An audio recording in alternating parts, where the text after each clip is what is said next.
Hello કેમ છો dear students painted application download નથી કરી તો હમણાં જ કરી લો કારણ કે તમને દરેક વિષયના સ્વાધ્યાયનું સોલ્યુશન્સ બિલકુલ ફ્રી અહીંયા મળી જશે અહીંયાથી તમે ધોરણ પણ ચેન્જ કરી શકશો ધોરણ 8 9 10 અને સ્વાધ્યાય પોથી હોય અસાઇનમેન્ટ હોય જે તમારા માટે જરૂરી છે દરેક વસ્તુનું સ્વાધ્યાયનું સોલ્યુશન્સ પીડીએફ સાથે ત્યાં મળી જશે તો પેન્ટેડ એપ્લિકેશન ડાઉનલોડ કરીને ફ્રીમાં લાભ ઉઠાવો।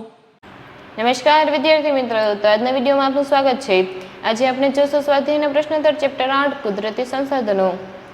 તેમાં વિકલ્પો જોતા પહેલો સવાલ, દુનિયામાં એક કે બે સ્થળે જ મળતું સંસાધન, તેનો જવાબ છે ડી એકલ સંસાધન।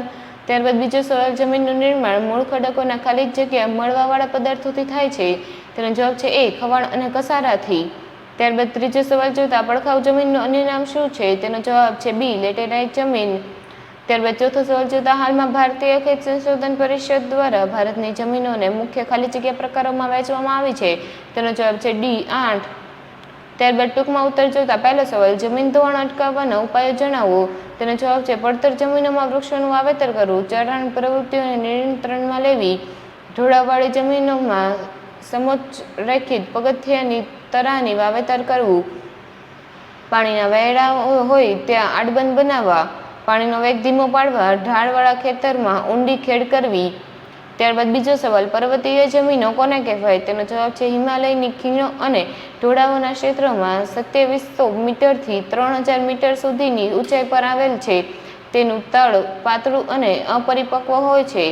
હિમાલયના સામાન્ય ઊંચાઈના ભાગોમાં દેવદાર, ચીડ અને પાઇનના વૃક્ષોના વિસ્તારમાં આ પ્રકારની જમીનો હોય છે। અસમ, દાર્જિલિંગ, ઉત્તરાખંડ, હિમાચલ પ્રદેશ અને કાશ્મીરમાં પણ આ પ્રકારની જમીનો હોય છે। ત્યારબાદ ત્રીજો સવાલ, રણ પ્રકારની જમીનો વિશે ટૂંકમાં માહિતી આપો। આ પ્રકારની જમીન સૂકી અને અર્ધ સૂકી આબોહવાહીય પરિસ્થિતિમાં જોવા મળે છે। આ જમીન રેતાળ અને ઓછી ફળદ્રુપ હોય છે, તેમાં દ્રાવણ ક્ષારોનું પ્રમાણ વધુ હોય છે। ભારતમાં રાજસ્થાન, હરિયાણા અને દક્ષિણ પંજાબના કેટલાક વિસ્તારોમાં જોવા મળે છે। ગુજરાતમાં કચ્છ અને સૌરાષ્ટ્રના કેટલાક વિસ્તારોમાં આ પ્રકારની જમીન ધરાવે છે, પરંતુ સિંચાઈની સુવિધાઓના વિકાસથી તેમાં બાજરી અને જુવારનો પાક લેવામાં આવે છે। ત્યારબાદ મુદ્દાસર ઉત્તર જોતા પહેલો સવાલ, જમીન નિર્માણની પ્રક્રિયા વર્ણવી, તેના પ્રકારો શેના આધારે પાડવામાં આવે છે તે જણાવો, તેનો જવાબ છે જમીન નિર્માણ મૂળ ખડકોના ખવાણ અને ધોવાણથી મળવાવાળા પદાર્થોથી થાય છે, જેમાં જૈવિક અવશેષો, ભેજ અને હવા મળે છે।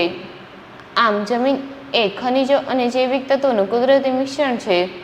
ભૂપૃષ્ઠ પરના માતૃ ખડક અને વનસ્પતિ દ્રવ્યોના મિશ્રણથી બનતા અસંગઠીય પદાર્થોનું પડ કે સપાટીને જમીન કહેવાય છે। મૂળ ખડકો કે ઘસારણ અને ધોવાણના બાહ્ય પરિબળો તોડી તેનો બારીક ભૂકો બનાવે અને આ ચૂર્ણમાં વનસ્પતિ તથા જીવજંતુઓના વિઘટન કે સડવાથી બનેલ સેન્દ્રિય તત્વો તેમાં ઉમેરાય છે। આ સેન્દ્રિય તત્વો વનસ્પતિના વિકાસમાં મહત્વનો ભાગ ભજવે છે। જમીનની ઉત્પત્તિ સમયની આબોહવાની અસર ગાઢ અને વિશાળ હોય છે કે તે આબોહવાવાળા પ્રદેશમાં વિભિન્ન પ્રકારના ખડકોમાંથી બનાવવાવાળી જમીન લાંબા સમયે એક જ પ્રકારની હોય છે। જમીનના પ્રકાર, રંગ, આબોહવા, માતૃ ખડકો, કણ રચના, ફળદ્રુપતા જેવી બાબતોને ધ્યાનમાં રાખવામાં આવે છે। હાલમાં ભારતીય ખેત સંશોધન પરિષદ દ્વારા ભારતની જમીનોને મુખ્ય 8 પ્રકારમાં વહેંચી છે। પહેલું કાપની જમીન, બીજું રાતી અથવા તો લાલ જમીન, ત્રીજું કાળી જમીન, ચોથું લેટેરાઇટ જમીન, પાંચમું રણ પ્રકારની જમીન, છઠ્ઠું પર્વતીય જમીન, સાતમું જંગલ પ્રકારની જમીન અને આઠમું દલદલ કે પીટ પ્રકારની જમીન। ત્યારબાદ બીજો સવાલ, કાપની જમીન વિશે નોંધ લખો। કાપની જમીન ભારતના કુલ ક્ષેત્રફળના લગભગ 43% ક્ષેત્રફળ ધરાવે છે। ઉત્તર ભારતનું મેદાન કાપની જમીનનું બનેલું છે। તે પૂર્વમાં બ્રહ્મપુત્રા ખીણથી શરૂ કરીને પશ્ચિમમાં સતલજ નદી સુધી વિસ્તરેલું છે। દક્ષિણ ભારતમાં નર્મદા, તાપી, મહા, ગોદાવરી, કૃષ્ણા અને કાવેરી નદીઓના ખીણ પ્રદેશ કાપની જમીન ધરાવે છે। આ ઉપરાંત મહાનદી, ગોદાવરી નદી, કૃષ્ણા નદી અને કાવેરી નદીનો મુખ ત્રિકોણ પ્રદેશ પણ કાપની જમીન ધરાવે છે। કાપની જમીનમાં પોટાશ, ફોસ્ફેટ, એસિડ અને ચૂનાનું પ્રમાણ સવિશેષ જોવા મળે છે, જ્યારે નાઇટ્રોજન અને હ્યુમસની માત્રા ઓછા પ્રમાણમાં જોવા મળે છે। આ પ્રકારની જમીનમાં કઠોળ વર્ગના પાક લેવામાં આવે તો જમીનમાં નાઇટ્રોજન સ્થિરતાનું પ્રમાણ વધારી શકાય છે। ચોખા, ઘઉં, શેરડી, શણ, કપાસ, મકાઈ અને તેલીબિયાં વગેરે વિવિધ પાકો અને કાપની જમીન ખૂબ જ અનુકૂળ છે। ત્યારબાદ ત્રીજો સવાલ જોતા કાળી જમીન વિશે નોંધ લખો. તેનો જવાબ છે કાળી અથવા રેગુર જમીન ભારતના કુલ ક્ષેત્રફળના લગભગ 15% ક્ષેત્રફળ ધરાવે છે. આ પ્રકારની જમીનના નિર્માણમાં લાવાઈ ખડકો અને આબોહવાની ભૂમિકા મુખ્ય છે. આમ આ જમીનનો ઉદ્ભવ દખણના લાવાના પાથરવાથી થયો છે. સમગ્ર મહારાષ્ટ્ર, પશ્ચિમ મધ્યપ્રદેશ, આંધ્રપ્રદેશ અને કર્ણાટકનો કેટલોક ભાગ કાળી જમીન ધરાવે છે. કાળી જમીનમાં લોહ, ચૂનો, કેલ્શિયમ, પોટાશ, એલ્યુમિનિયમ અને મેગ્નેશિયમ કાર્બોનેટનું પ્રમાણ વધુ છે. આમ આ પ્રકારની જમીનની ફળદ્રુપતા પણ સારી છે. કાળી જમીનને ભેજ સંગ્રહની શક્તિ ઘણી વધારે છે. જ્યારે ભેજ સુકાય ત્યારે તેમાં ફાટો કે તિરાડો પડી જાય છે. હેલો, કેમ છો dear students? Painted application download નથી કરી તો હમણાં જ કરી લો, કારણ કે તમને દરેક વિષયના સ્વાધ્યાયનું સોલ્યુશન્સ બિલકુલ ફ્રી અહીંયા મળી જશે. અહીંયાથી તમે ધોરણ પણ ચેન્જ કરી શકશો, ધોરણ 8, 9, 10 અને સ્વાધ્યાય પોથી હોય, અસાઇનમેન્ટ હોય, જે તમારા માટે જરૂરી છે દરેક વસ્તુનું સ્વાધ્યાયનું સોલ્યુશન્સ PDF સાથે ત્યાં મળી જશે. તો પેન્ટેડ એપ્લિકેશન ડાઉનલોડ કરીને ફ્રીમાં લાભ ઉઠાવો. ત્યારબાદ સવિસ્તાર ઉત્તર જોતા પહેલો સવાલ, સંસાધન એટલે શું અને તેના ઉપયોગો જણાવો. સંસાધન એટલે કોઈ પણ વસ્તુ એટલે કુદરતી તત્વો માનવ જરૂરિયાતો પૂરી કરવા કામમાં લેવામાં આવે ત્યારે તે સંસાધન બની જાય છે. જ્યારે કુદરતી તત્વો માનવીની વિશેષતાઓ તથા વિશિષ્ટ જ્ઞાન કૌશલ્ય વડે ઉપયોગમાં લેવાય તે સંશોધન કહેવાય છે. સંશોધન એટલે એવું સ્ત્રોત છે કે જેના દ્વારા માનવીની જરૂરિયાતો થોડે ઘણે અંશે જે પૂરેપૂરી સંતોષી શકાય છે.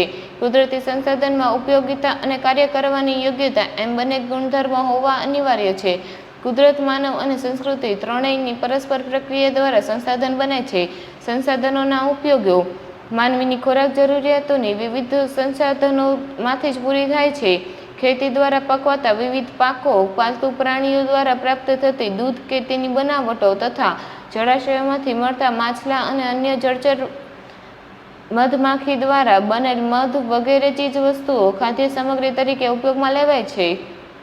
જંગલોમાંથી પ્રાપ્ત થતી વિવિધ ચીજો, ખેતી દ્વારા ઉપલબ્ધ કરાતી સામગ્રી, પાલતુ પ્રાણીઓમાં થતી ઊનની પ્રાપ્તિ, ચામડા અને માંસ, કાચી ખનિજો વગેરે ચીજો અને ઉદ્યોગો માટે કાચો માલ બને છે. જ્યારે શક્તિના સંશોધન તરીકે આપણે કોલસો, પોટેશિયમ, કુદરતી વાયુ વગેરે ઈંધણ તરીકે ઉદ્યોગો અને ઘર વપરાશના બળતણ તરીકે વાપરીએ છીએ. આમ સૂર્યપ્રકાશ, પવન, ગતિશીલ પાણી વગેરે પણ ઉર્જા આપે છે. આ સંસાધનો આપણને વિવિધ રીતે ઉપયોગી બને છે. માનવ જીવનના દરેક તબક્કે તેની કોઈને કોઈ ભૂમિકા નજરે પડે છે. કૃષિથી ઉદ્યોગ સુધીની તમામ પ્રવૃત્તિઓ સીધે કે આડકતરી રીતે કુદરતી સંસાધનો પર જ અવલંબે છે. ત્યારબાદ બીજો સવાલ જોતા ભૂમિ સંરક્ષણ એટલે શું? ભૂમિ સંરક્ષણના ઉપાયો જણાવો. તેનો જવાબ છે ભૂમિ સંરક્ષણ એટલે જમીનનું ધોવાણ રોકીને જમીનની ગુણવત્તા જાળવવી. ભૂમિ સંરક્ષણના ઉપાયો નદીના કોતરો અને પહાડી ઢોળાવ પર વૃક્ષારોપણ કરવું. જંગલોના આચ્છાદને કારણે મૂળ જમીન કણોને જકડી રાખે છે. રણની નજીકના ક્ષેત્રોમાં વાતા પવનોને રોકવા વૃક્ષોની હારમાળા ઉગાડવી, તેથી તે રણને આગળ જતું અટકાવશે. ક્ષિતિજ સમાંતર ખેડ, સીડીદાર ખેતરો જેવી પદ્ધતિઓને અપનાવી જોઈએ. ફળદ્રુપતા ગુમાવી બેઠેલી જમીનમાં પુનઃ ખાતર કે સેન્દ્રિય પદાર્થોનું ઉમેરણ કરવું જોઈએ.